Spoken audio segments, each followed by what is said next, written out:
इस कार्यक्रम के पुण्यार्जक हैं सौभाग्य कोहिनूर, श्री संजय जैन, श्रीमती ममता Jain, greater Kailash Delhi, Shri Vijendra Jain, Shrimati Nirmal Jain, Gurugram, Shri Rajiv Jain, Shrimati Meenakshi Jain, civil lines Delhi, Shri राजन जैन, श्रीमती मोनिका जैन, जनकपुरी दिल्ली, श्री निर्भय कुमार जैन, श्रीमती रीता जैन, श्री राहुल जैन, आशीष जैन परिवार, मथुरा उत्तर प्रदेश, श्रीमती कुसुमलता जैन, दादी जी, श्री राजीव कुमार जैन, श्री संजय कुमार जैन, प्रिंस जैन एवं समस्त चिरहौली परिवार, बरहन आगरा। नमो सिद्धाणं नमो आयीयानं नमो वैशायानं नमो सप्तसाहुरम्। ओम नमः सिद्धिभ्यां, ओम नमः सिद्धिभ्यां, ओम नमः सिद्धिभ्यां। संसार का विनाशाय चंद्रभावनी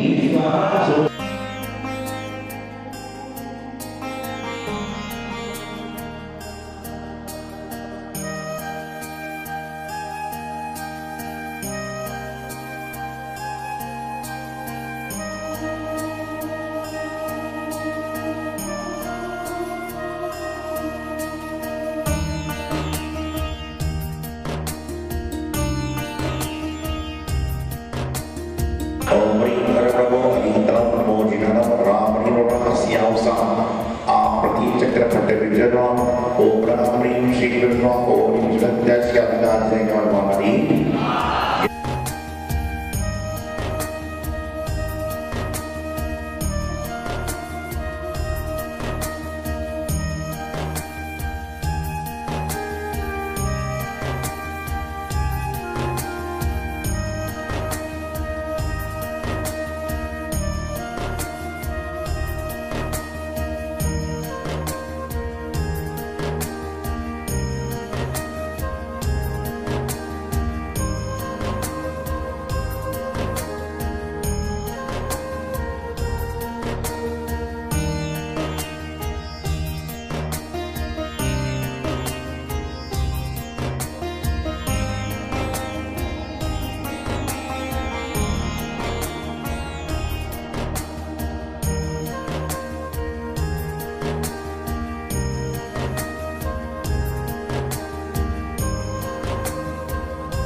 ओम नमो आसनी विसानं जोनम ओम नमो भगवती जयवती मम सर्वं सुरवा ओम ह्रीं प्रीतमाता निवारिकाय जय श्री आदिनाथ जय मानवावती।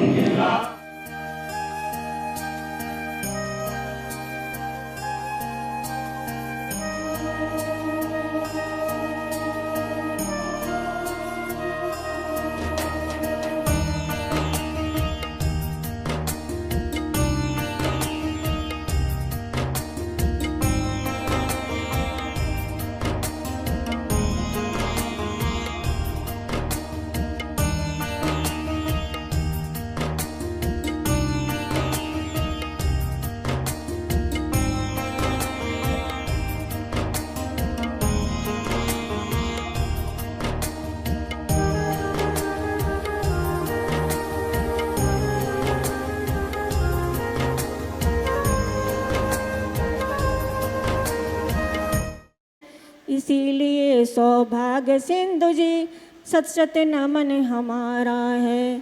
इसीलिए सौभाग्य सिंधु जी शत शत नमन हमारा है। बोलिए आचार्य सौभाग्य सागर जी गुरुदेव की जय।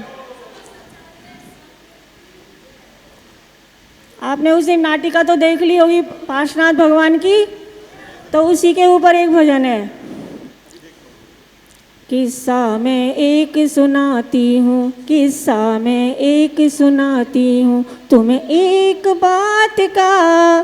23वें तीर्थंकर श्री पार्श्वनाथ का। किस्सा मैं एक सुनाती हूँ, किस्सा मैं एक सुनाती हूँ तुम्हें एक बात का। 23वें तीर्थंकर श्री पार्श्वनाथ का। घूमने गए थे वन में एक दिन पार्श्वनाथ जी। पार्श्वनाथ जी। घूमने गए थे वन में एक दिन पार्श्वनाथ जी, श्री पार्श्वनाथ जी।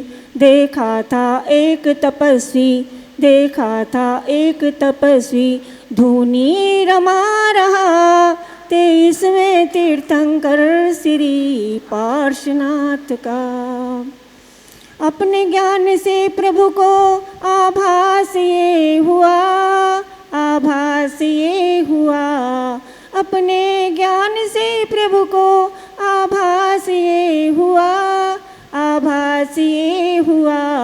अग्नि में जल रहा था, अग्नि में जल रहा था, जोड़ा नाग नागिन का 23वें तीर्थंकर श्री पार्श्वनाथ का। किस्सा मैं एक सुनाती हूँ, किस्सा मैं एक सुनाती हूँ तुम्हें एक बात का। 23वें तीर्थंकर श्री पार्श्वनाथ का। दे उपदेश तपस्वी को श्री पार्श्वनाथ ने, श्री पार्श्वनाथ ने। वर्तमान में हर चीज फास्ट है। ड्राइव इंसान फास्ट करना चाहता है, पढ़ाई भी फास्ट करना चाहता है। यहाँ तक कि यदि शरीर में कोई तकलीफ हो गई तो दवाई भी फास्ट रिलीफ लगाना चाहता है। और तो और वर्तमान में भोजन भी करना है तो फास्ट फूड खाना चाहता है। हर चीज फास्ट हो गई, लेकिन इस इंसान का माइंड, इंसान का ब्रेन, इंसान का दिमाग स्लो होता जा रहा। क्योंकि एक बार में एक काम हो, आप या तो अपने माइंड को फास्ट बना लो या काम को फास्ट करो। जब आपका माइंड फास्ट होगा जब ही आपका वर्क भी फास्ट हो, तेज। हर आदमी हर कार्य को तेजी से करना चाह रहा है और उस तेजी से करने के प्रयास में कई सारी चीज़ों का नुकसान भी कर देता है।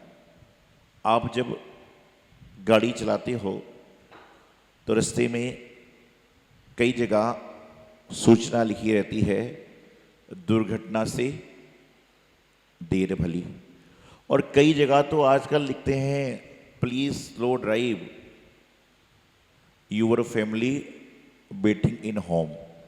वो कहते हैं कि धीरे गाड़ी चलाइए, आपका परिवार आपका घर में इंतजार कर रहा है। हर चीज के पीछे कुछ ना कुछ कारण है, लेकिन वर्तमान में बात इतनी सी है कि लोग जो है असली कारण को भूलते जा रहे हैं और नकली कारण को याद रखते जा रहे हैं। आपको कभी सोचना चाहिए कि कितना भी फास्ट गाड़ी इंसान चलाए, कितना भी फास्ट ड्राइव इंसान करे, लेकिन बीच में 4, 5, 7 किलोमीटर पे स्पीड ब्रेकर जरूर आता है। आता है कि नहीं? स्पीड ब्रेकर जो आता है वो क्यों आता है पता है? क्यों आता है? स्पीड ब्रेकर जो आता है तो उसके पहले आप क्या करते हो? गाड़ी की गति को धीमा करते हो, और जैसे ही स्पीड ब्रेकर से आप आगे निकल जाते हो फिर तेज कर लेते हो। आपको पता होता है कि 4-5 किलोमीटर तक कोई भी ब्रेकर नहीं आएगा। उसी प्रकार आपको जीवन में कभी समस्या आ जाए, जीवन में कभी परेशानी आ जाए, तो उसका शांति से स्लोली सामना कीजिए, और सामना करने के बाद ये भावना भाइये, ये समस्या मेरे जीवन में आ गई तो 2-4 साल को तो मैं फुर्सत हो गया। हेल्थ चेकअप होता है आजकल हर 6 महीने में, साल भर में लोग हेल्थ चेकअप कराते हैं। उसके बाद 6 महीने के लिए फ्री, कि भाई 6 महीने तक कोई समस्याएं नहीं होंगी।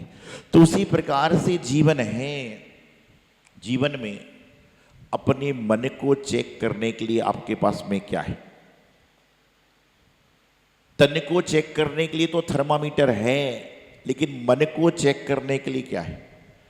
कहते ना कि दूध को नापने के लिए लीटर की जरूरत होती है। लीटर चाहिए जब दूध नाप पाएगा। दूध को नापने के लिए लीटर की जरूरत होती है और कपड़े को मापने के लिए मीटर की जरूरत होती है। दूध को नापने के लिए लीटर की जरूरत होती है, कपड़े को मापने के लिए मीटर की जरूरत होती है। और संसार रूपी भवसागर से पार होने के लिए, संसार रूपी भवसागर से पार होने के लिए आचार्य सिद्धांत सागर जैसे संत की जरूरत होती है। कि संसार रूपी भवसागर से पार होना है तो गुरु चाहिए। बिना गुरु के आप पार नहीं हो पाओगे। आपकी नाव है लेकिन नाव में छेद है। आपकी नाव के अंदर छेद है, और जब नाव में छेद होगा तो आप कभी संसार के समुद्र से पार नहीं हो पाओगे।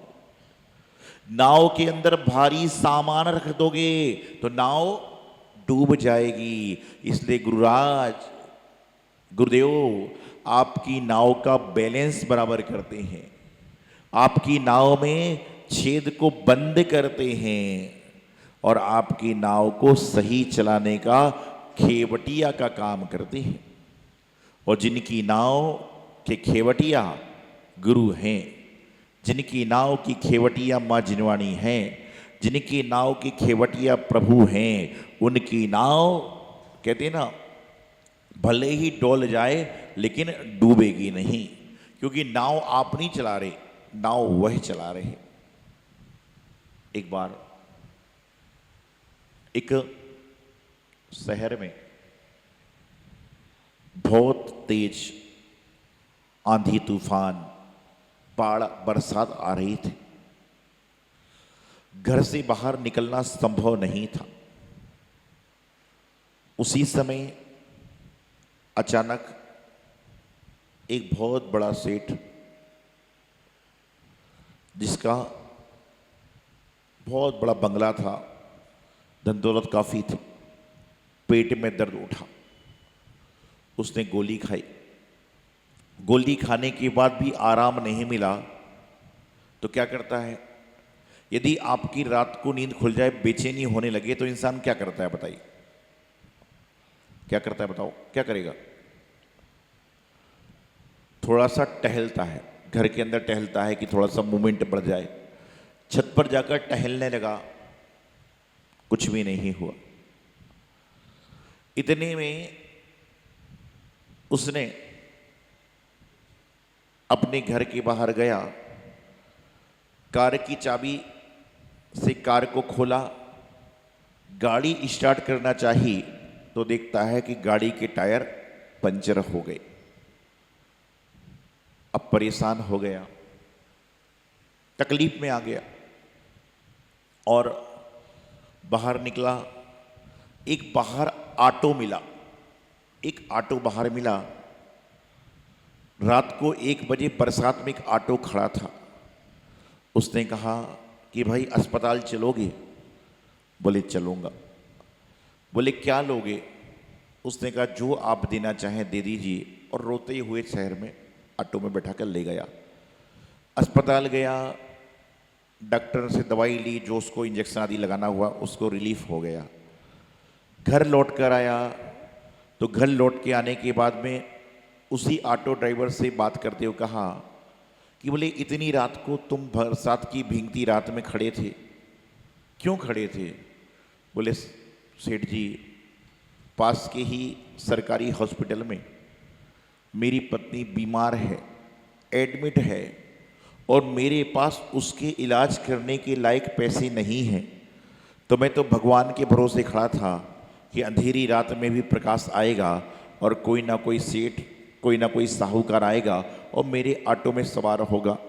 मुझे उम्मीद नहीं थी कि इस कॉलोनी के लोग जो बड़ी बड़ी गाड़ी में सफ़र करते हैं वह मेरे ऑटो में भी आएंगे। तो सेठ ने पूछा कितना इलाज के लिए पैसा लग रहा है? उन्होंने बताया इतना। सेठ ने कहा रुको। वह घर गया, घर से आने के बाद अंदर से उसने कुछ पैसे उसको हाथ में रखे और कहा जाओ जाकर इलाज करा लेना। वह जाने लगा तो सेठ ने कहा रुको। तो उसको लगा पता नहीं सेठ क्या बोलने वाला है, ब्याज मांगेगा, क्या बोलेगा। उसने कहा सेठ जी मैं आपकी पाई पाई लौटा दूंगा, ब्याज मांगोगे तो ब्याज दे दूंगा। उसने कहा नहीं मुझे ब्याज नहीं चाहिए, पाई पाई नहीं चाहिए। बोले क्यों? बोले रुको। वो 2 मिनट फिर अंदर गया। अंदर लाकर उसने कुछ फल फूल दिए और साथ में उसको एक विजिटिंग कार्ड दिया।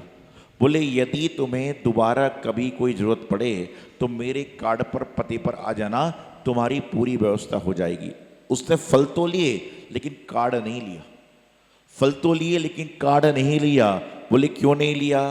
उसने कहा सेठ जी मुझे अपने रब पर, मुझे अपने ईश्वर पर, मुझे अपने गुरु पर, मुझे अपने ग्रंथ पर विश्वास है।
इस कार्यक्रम के पुण्यार्चक थे सौभाग्य कोहिनूर श्री संजय जैन, श्रीमती ममता Jain, greater Kailash Delhi, Shri Vijendra Jain, Shrimati Nirmal Jain, Gurugram, Shri Rajiv Jain, Shrimati Meenakshi Jain, civil lines Delhi, Shri राजन जैन, श्रीमती मोनिका जैन, जनकपुरी दिल्ली, श्री निर्भय कुमार जैन, श्रीमती रीता जैन, श्री राहुल जैन, आशीष जैन परिवार, मथुरा उत्तर प्रदेश, श्रीमती कुसुमलता जैन, दादी जी, श्री राजीव कुमार जैन, श्री संजय कुमार जैन, प्रिंस जैन एवं समस्त चिरहौली परिवार, बरहन आगरा।